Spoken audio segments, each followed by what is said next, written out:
3 weeks ago, I found my boyfriend's correspondence with another girl and realized he is cheating on me. I was 100% certain. I reread those messages at night, looked for new evidence, stayed silent, watched, checked, and every day became more convinced I was right. I even allowed myself to do something I once thought impossible. If he has already betrayed me, I thought, then I am free. But yesterday I saw the second part of that correspondence. And now I know betrayal did happen. Just not his, mine. I wasn't looking for anything specifically. His phone was lying nearby. The screen lit up with a notification, and I saw a name that shouldn't have been there in such a context. "I miss your voice," she wrote. He replied, "You know, when I hear you, everything else stops mattering." I read it 3 times. My brain refused to translate letters into meaning. We've been together for 4 years. 4 years, and he's writing to another woman that she's the only thing that matters. I opened the conversation. There was enough to understand, but not enough to fully believe. And that turned out to be the worst part. The messages looked intimate, but not explicit. There were no direct confessions, but there were hints, things left unsaid, phrases that only carry weight between two people. "Do you remember how it was then?" "I remember every second. Nobody understands me like you do." The most painful thing wasn't what he wrote, but how.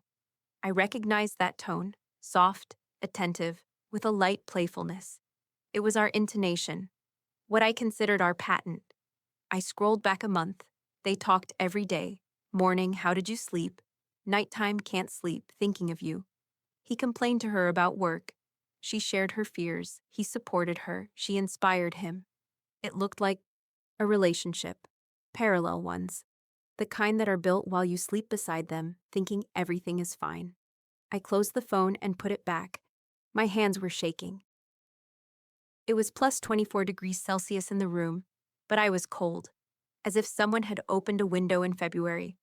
When he returned from the store, I looked at him and searched for signs. There had to be something: nervousness, avoiding eye contact, sweaty palms. But he was the same as always. Kissed me on the cheek, asked what was for dinner. I said, "Pasta." He said, "Great, I love your pasta," and smiled. That same smile I saw in the correspondence. He smiled at her the same way. I didn't ask, not then, because I was afraid to hear the answer. A lie means he's a liar.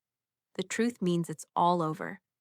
I didn't know which was worse, so I chose a third option: stay silent and observe. It seemed reasonable, controllable, safe. It was the beginning of the end. I started noticing things I hadn't seen before.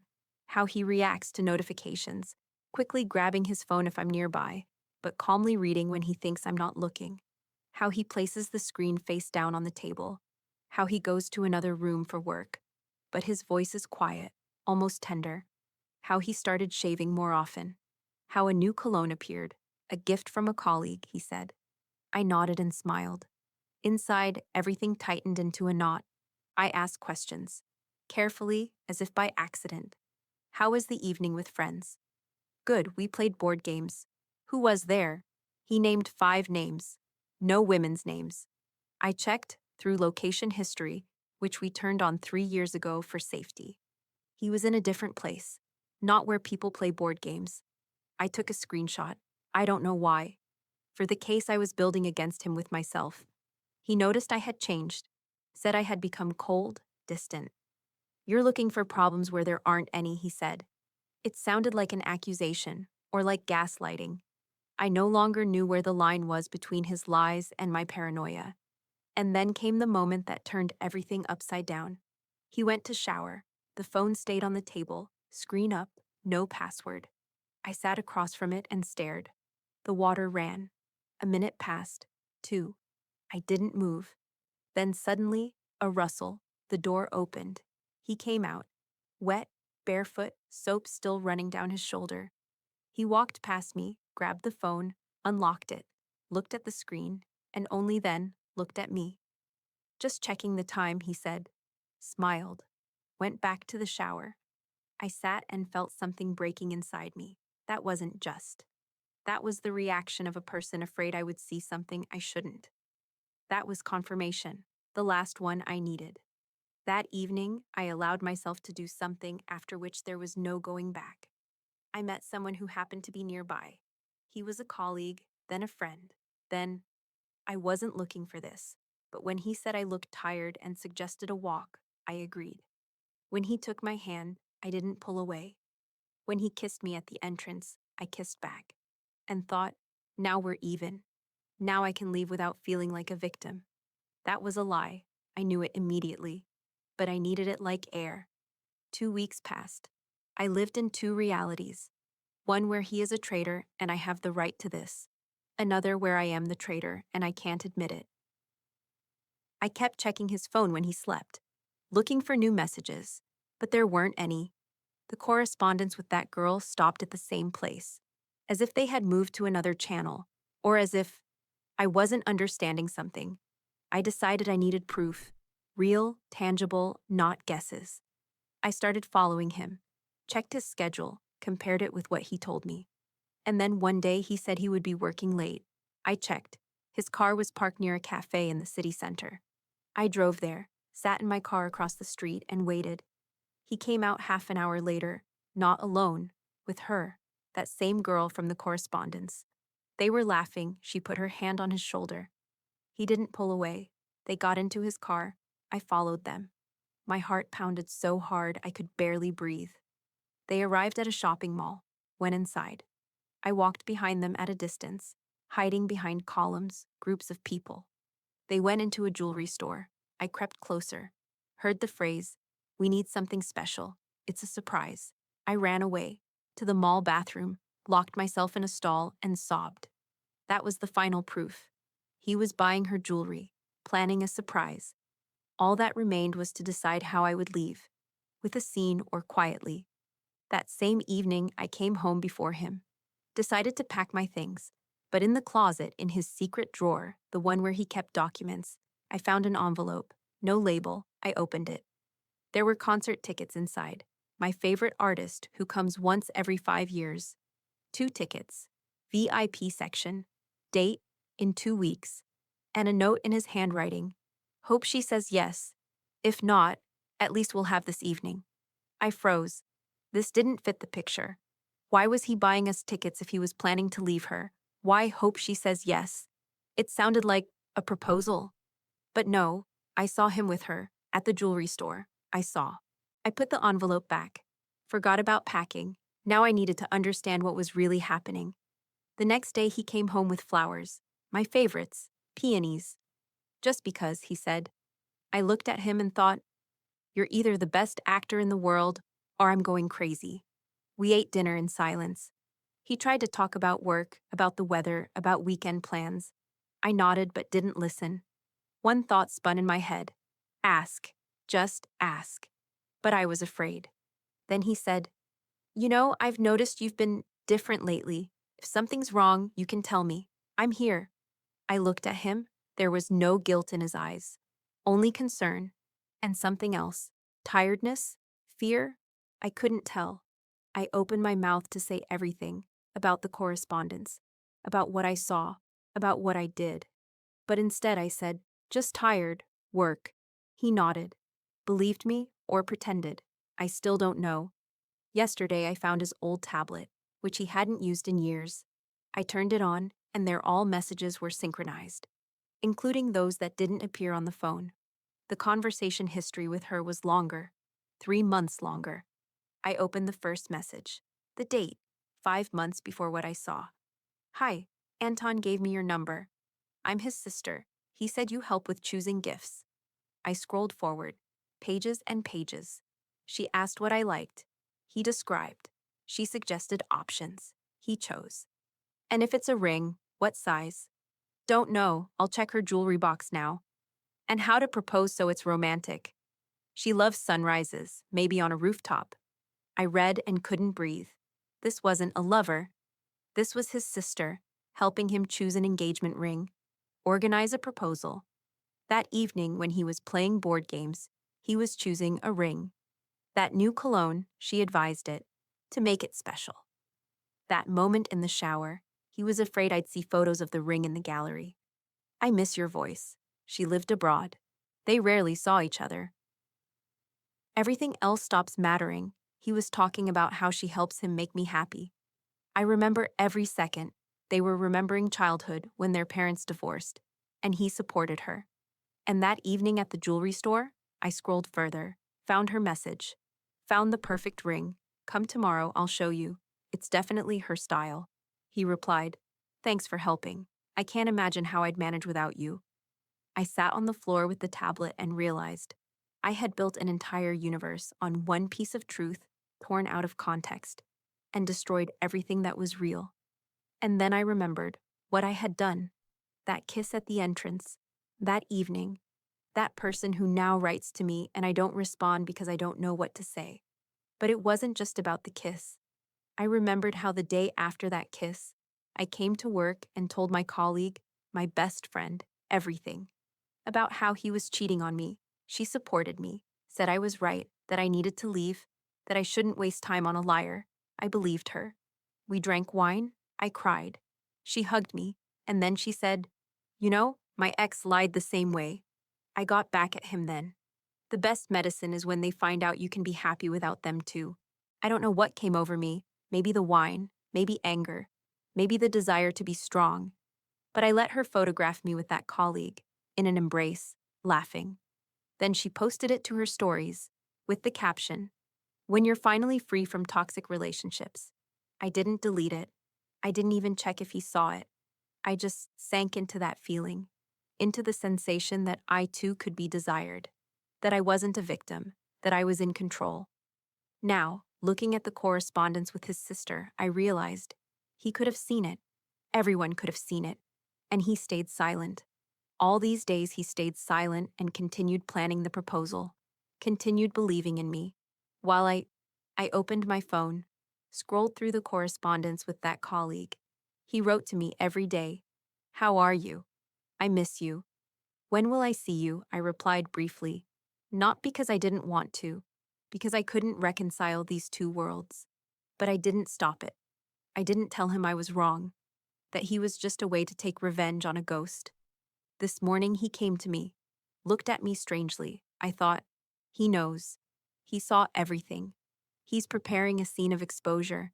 But he just sat down beside me and said, I need to show you something, but I'm afraid. I froze.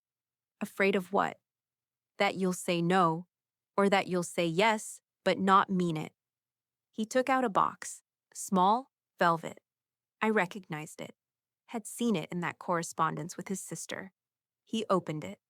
There was a ring inside, perfect, exactly like the one I once showed him in a window, joking. If you ever decide I'm worthy. I've been planning this for a long time, he said. Wanted to do it on a rooftop at sunrise, like you love, but something tells me this isn't the right time, or that there never will be a right time. You've changed, and I don't know why, but I still want you to know I chose you 4 years ago, and every day since. I looked at the ring and couldn't speak. Because in that moment I realized I had a choice. I could say yes and silence everything I did. Live in this marriage knowing I started it with a lie. Or I could tell the truth and lose everything. But there was a third option. I could say no. Not because I don't love him, but because I no longer deserve him. Because I did something unforgivable. And I don't want him to spend his life with a person who betrayed him while he was preparing a future for her. I opened my mouth and said, I need to tell you something, and after this, you might want to take the ring back. I told him everything, about the correspondence, about how I imagined things, about the kiss, about the photo, about what I felt and what I didn't feel. I spoke without looking at him, because I was afraid to see hatred, or worse, disappointment. When I fell silent, an eternity passed. He didn't move. Then he stood up, went to the window, stood with his back to me for 10 minutes. I sat and waited for the verdict. He turned. His eyes were red but dry. He wasn't crying, just looked broken. Why didn't you ask? That was the first thing he said. I was afraid. Afraid of what more? That I was cheating or that I wasn't? I didn't answer, because I didn't know the answer. You know what's the scariest, he said. Not that you kissed someone, Not that you decided I was guilty, but that you didn't give me a chance to be innocent. You sentenced me without a trial, and I didn't even know I was being judged. He took the ring, put it back in the box, closed it. I need time, he said. I don't know if I can forgive. I don't know if I want to. But I know one thing. I can't say yes to you right now.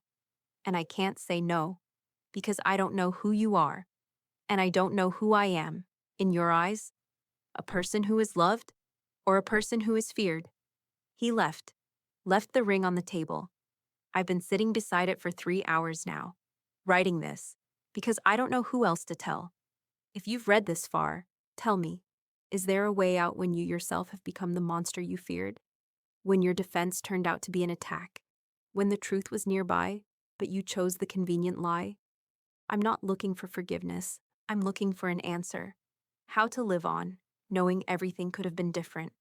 If only I had asked. If only I hadn't imagined things. If only I had believed him, not my fears. But I didn't believe. And now we will both pay for it. The apartment has never been this quiet. 3 hours turned into 6, then into 12. The ring sits on the table like a miniature judge, its velvet box slightly ajar, catching the afternoon light that filters through the curtains. I haven't moved from this chair. My phone buzzes periodically. Messages from my colleague asking if I'm okay. A concerned emoji from my friend who posted that photo. Work emails piling up. I ignore them all. They belong to a different reality, one where I was a victim righteous in her anger, not a traitor drowning in her own guilt. I keep replaying his question in my mind, afraid of what more, that I was cheating or that I wasn't. At the time, I couldn't answer. But now, in the crushing silence of this apartment that still smells faintly of his cologne, I understand the terrible truth. I was afraid he wasn't cheating. Because if he wasn't, if all my suspicions were just phantoms of my own insecurity, then I had no excuse for what I did. The kiss, the photo, the lies I told myself about being even, they would stand exposed as what they truly were. Not revenge, but weakness. Not justice, but self-destruction. I think about the woman I was 3 weeks ago, the one who found that first message and felt her world tilt. She was so certain, so sure, that her pain entitled her to anything. I want to reach back through time and shake her, ask her, just ask him, but I can't. That woman is gone, replaced by someone who understands that certainty is often just fear wearing a mask of confidence. My mother called an hour ago. I watched the phone ring until it stopped. What would I tell her? That I destroyed the best relationship of my life because I was too proud to ask a question? That I chose the narrative of betrayal over the possibility of trust? She always said I was too much like my father, always assuming the worst, always preparing for disaster. I hated when she said that. Now I wonder if she saw something in me that I refused to see in myself. The sun is setting. The ring box has moved into shadow, but I can still see its outline. I keep thinking about what he said, that he didn't know who he was in my eyes, a person loved or a person feared. The tragedy is that he was both, and I never understood that love and fear could coexist until they destroyed each other. I feared losing him so much that I created the very loss I dreaded. I loved him so much that I couldn't bear the thought of him not loving me back. And in that paradox, I made my fear more real than my love. I find myself wondering about his sister, the mysterious her who was never a threat, only a helper. I imagine their conversations, him describing my preferences with such care, her offering suggestions from thousands of miles away, both of them conspiring in the beautiful conspiracy of making someone happy. How many times did he text her, "She's going to love this," while I was in the next room, scrolling through his phone with suspicion burning holes in my heart? How many times did he look at me with secret excitement, thinking about the future he was building, while I looked back at him seeing only a liar? The cruelty of it takes my breath away. Not his cruelty, mine. I weaponized his love against him. I took his careful planning, his secret hopes, his vulnerable anticipation, and I turned them into evidence of crime. I was detective, judge, and executioner in a trial where the defendant never knew he was accused. And the worst part? I felt righteous doing it. I felt strong. I told myself I was protecting myself, being smart, not being naive like other women who let themselves be deceived. Now I understand that there's a special hell reserved for those who deceive themselves while believing they're uncovering truth. My phone buzzes again. It's him, a simple message. I'm at my sister's. I told her everything. I stare at the screen until it goes dark. His sister, the woman I demonized, who is now hearing about my betrayal from the brother she was trying to help. I wonder what she thinks of me. Does she hate me? Pity me? See me as just another cautionary tale about women who destroy their own happiness?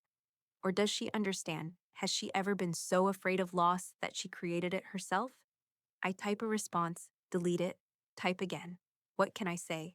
I'm sorry is so small compared to what I did. I was wrong doesn't begin to cover it. Please forgive me feels like another demand, another pressure on him when he already said he needs time. In the end, I send nothing. Some silences need to be respected. Some spaces need to be given, even when every instinct screams to fill them with words, explanations, justifications. I think about the colleague, the man who was supposed to be my revenge, my proof that I could be desired too. I remember his face when he kissed me, gentle, hopeful, completely unaware that he was just a prop in my internal drama. I used him as badly as I accused my boyfriend of using me. Worse, perhaps, because at least my boyfriend was innocent. I knew, some part of me always knew, that I wasn't responding to him. I was responding to a ghost, a phantom betrayal that existed only in my imagination. What happens now? The practical questions force themselves through my grief, like weeds through concrete. We have a lease together, shared friends, a life built over 4 years that needs to be dismantled or rebuilt, depending on what he decides. Do I stay in this apartment surrounded by memories of my mistake? Do I leave and let him return to a space emptied of my presence? Every option feels like another wrong choice in a series of wrong choices. I pick up the ring box. It's heavier than I expected. Or perhaps my hands are weaker. I don't open it. I don't need to see the ring again to remember its perfect, terrible symbolism. The circle of commitment I broke before it was even offered. I think about all the women who would kill for a man who planned proposals with such care, who consulted his sister about sizes and styles, who remembered a casual comment about sunrises from years ago. I had that. I had him. And I threw it away because I couldn't trust that I deserved it. The night deepens. I haven't eaten, haven't moved, but I feel strangely clear. The clarity of ruin, perhaps, or the clarity that comes when all your defenses have been stripped away and you must finally face yourself. I see now that my suspicion wasn't really about him. It was about me. I never believed I could hold someone's complete attention. I never trusted that love could be steady, faithful, present. I was always waiting for the other shoe to drop. And when it didn't drop on its own, I kicked it off the shelf myself. I think about what comes next. Not tomorrow or next week. The immediate next, the next breath, the next moment of existing in this new reality where I am the villain of my own story. There's a strange freedom in it. Terrible, but real. I don't have to maintain the fiction of my innocence anymore. I don't have to perform the role of the wronged woman. I can just be what I am, flawed, afraid, destructive, and deeply, irrevocably sorry. My phone lights up again. Another message from him. I keep thinking about what I could have done differently, how I could have made you trust me, but maybe that's the wrong question. Maybe the question is why you needed to distrust me in the first place. I read it 3 times, 4, 5. He's trying to understand me even now, even after everything. That's who he is. That's who I lost. I finally type a response. You didn't do anything wrong. That's what I can't forgive myself for. You were perfect, and I still found a way to destroy it. The problem was never you. It was my inability to believe that someone like you could want someone like me. I send it before I can second guess. It changes nothing, explains nothing, but it's the first true thing I've said in weeks. The first time I haven't hidden behind justification or self-defense. The first time I've admitted that my betrayal wasn't about his actions. It was about my own brokenness, my own inability to accept love without suspicion. He doesn't respond. I don't expect him to. Some wounds need more than words to heal, and some wounds never heal at all. I sit with that knowledge, heavy as stone, and wait for morning. The ring box stays on the table. The apartment stays quiet. And I stay here in the wreckage of everything I built and everything I burned, finally seeing clearly what I could never see before, that the only prison I was ever in was the one I built around my own heart. Tomorrow, I'll start cleaning, packing maybe.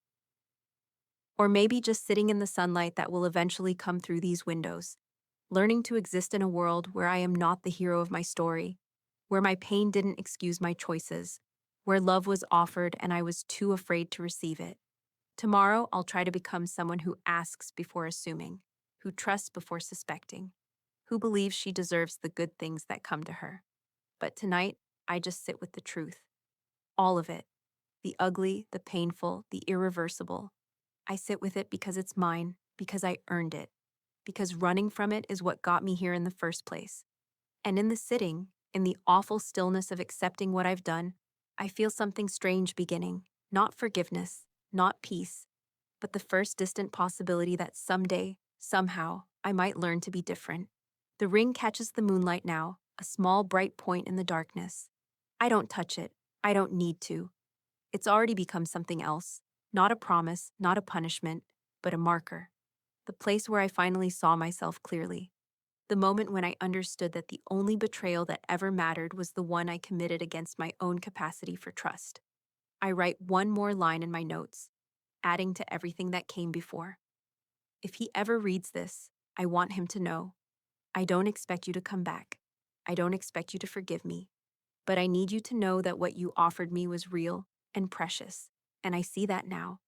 I see it, and I grieve it, and I will carry the weight of losing it for the rest of my life, not as punishment, as reminder, as the truth I finally learned to tell. The night stretches on. I don't sleep. I don't try. I just watch the darkness and wait for the dawn that will bring whatever it brings. His return or his permanent absence, reconciliation or final separation, hope or its permanent end. Whatever comes, I will face it without the armor of self-deception. Whatever comes, I will deserve it. For the first time in weeks, I feel something like peace. Not because anything is resolved, but because nothing is hidden anymore. The truth, all of it, is finally out. And I am finally, completely, terrifyingly free.